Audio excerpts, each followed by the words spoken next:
تا حالا به این فکر کردی که شاید اون کسی که کنارش هستی داره بهت خیانت میکنه؟ این ویدیو رو ببین، چون ممکنه آخرین باری باشه که میتونی رابطت رو نجات بدی. سلام به همه عزیزان، خوش اومدین به کانال سایه های خیانت، جایی که هر هفته داستانهایی از خیانت های تکان دهنده و لحظات تلخ زندگی رو با جزئیات براتون به اشتراک میذارم. اگر از داستانهای واقعی و پر از احساس خوشتون میاد، حتما این ویدیو رو تا آخر ببینید، چون هیچ چیزی مثل این نمیتونید پیدا کنید. قبل از اینکه شروع کنیم فراموش نکنید که کانالم رو سابسکرایب کنید تا هیچ کدوم از داستانهای جذاب بعدی رو از دست ندید. پس دکمه سابسکرایب رو بزنید و با من همراه باشید. وقتی تو رابطه هستیم همیشه دلمون میخواد مطمئن باشیم که عشق و اعتماد دو طرف است. اما گاهی احساس میکنیم یه حسی تو دلمون میگه یه چیز درست نیست و سر جاش نیست. حالا ممکنه این حس بی دلیل باشه یا شاید هم نه. باید دقیق تر به نشونه ها نگاه کنیم. یکی از اولین چیزایی که ممکنه توجهتون رو جلب کنه اینه که همسرتون یهو تغییر رفتار میده. مثلا همسرتون که همیشه عادت داشت باهاتون وقت بگذرونه یهو سرد و بی‌حوصله میشه. اگر قبلا همیشه با اشتیاق از روزش براتون تعریف میکرد، الان دیگه جواباش کوتاه و بی‌حوصله شده. دیگه اون اشتیاق قدیم رو توی نگاهش نمیبینید، یا حتی احساس میکنید داره شما رو نادیده میگیره. یا اگر قبلا برای دیدن شما عجله میکرد، حالا بهونه میاره که خسته است. پس دقت کنید که ممکنه یه چیز تو رابطه تغییر کرده باشه. یه چیز دیگه که نباید از کنارش راحت رد بشید، زمانهاییه که همسرتون یهو غیب میشه. مثلا میگه میره باشگاه یا پیش دوستاش، ولی ساعتها ازش خبری نیست. وقتی برمیگرده حرفای ضد و نقیض میزنه یا حتی تلاش میکنه بحث رو عوض کنه. اگر چنین اتفاقاتی تکرار بشه میتونه یه علامت باشه. یه نشونه دیگه که ممکنه متوجه بشید که رفتار همسرتون با تلفن همراهش عجیب شده. شاید قبلا گوشیشو راحت میذاش روی میز، ولی حالا دائما دستشه، یا رمز جدید گذاشته. وقتی کنارش هستید گوشی رو برعکس میذاره. حتی ممکنه ببینید وقتی پیام میگیره سریع واکنش نشون میده، یا میره یه گوشه که شما نبینید، یا مدام قفلش رو عوض میکنه، رمز عوض میکنه، یا هر جا میره حتی دستشویی گوشی رو با خودش میبره. باید کمی حساس بشید. البته این به تنهایی دلیل خیانت نیست، ولی خب تغییر ناگهانی همیشه یه جور زنگ خطره. یکی دیگه از تغییرات اینه که همسری که همیشه جزئیات روزش رو با شما در میون میذاشت دیگه چیزی نمیگه. کارهاش یهو رازآلود میشه.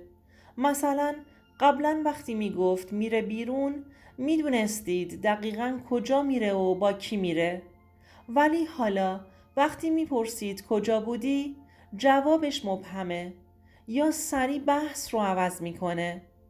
یه تغییر دیگه که نباید نادیده گرفت ظاهرشه. آدمی که تا دیروز ساده و معمولی لباس می پوشید یهو به خودش میرسه، عطرهای گرون میخره یا هر روز جلوی آینه وقت میگذرونه. به ظاهرش بیشتر از قبل توجه میکنه، یا حتی تغییرات ظاهری مثل مدل مو یا کاهش وزن.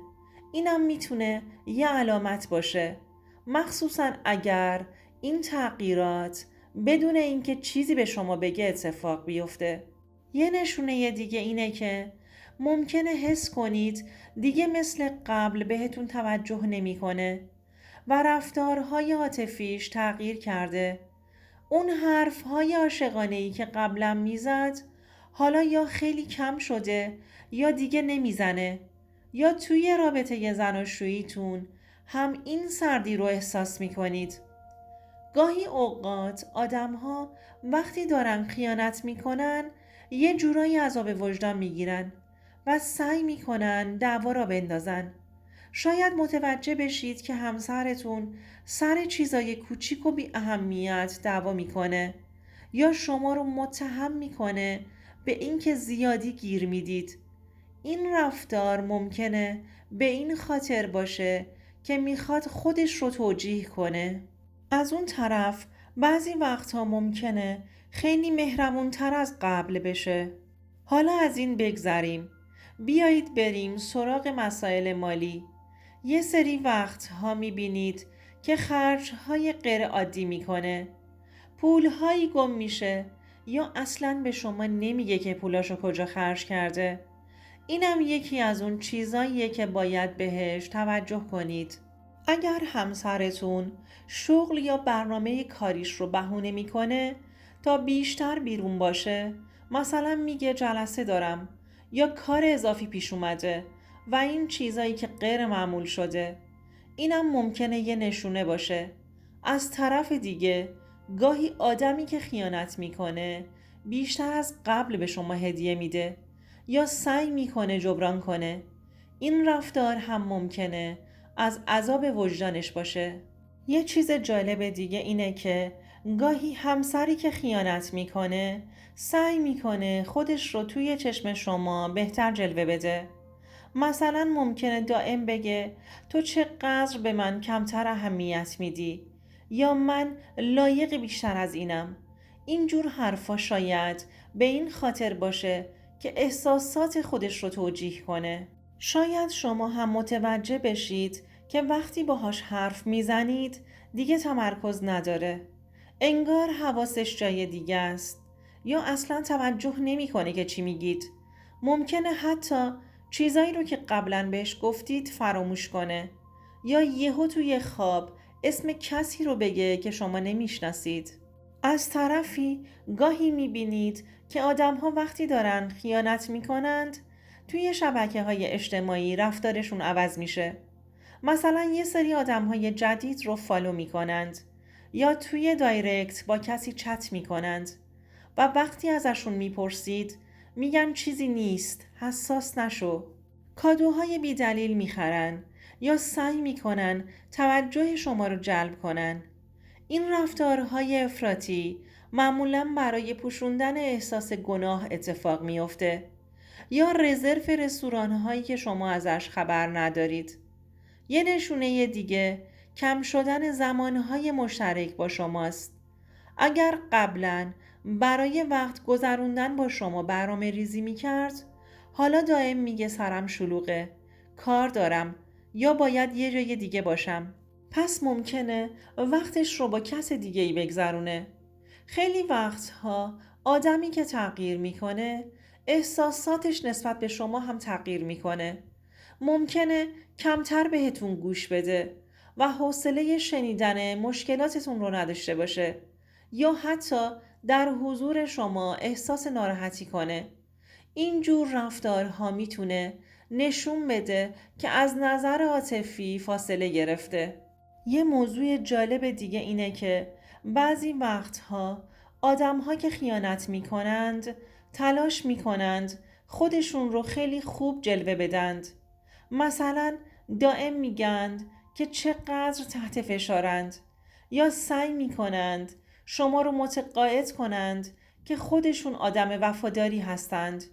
این جور رفتارها معمولاً برای کم کردن شک شماست.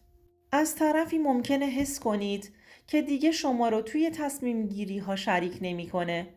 مثلا قبلا وقتی میخواست یه چیزی بخره یا جایی بره با شما مشورت میکرد، ولی حالا تصمیم ها رو خودش میگیره و شما رو در جریان نمیذاره.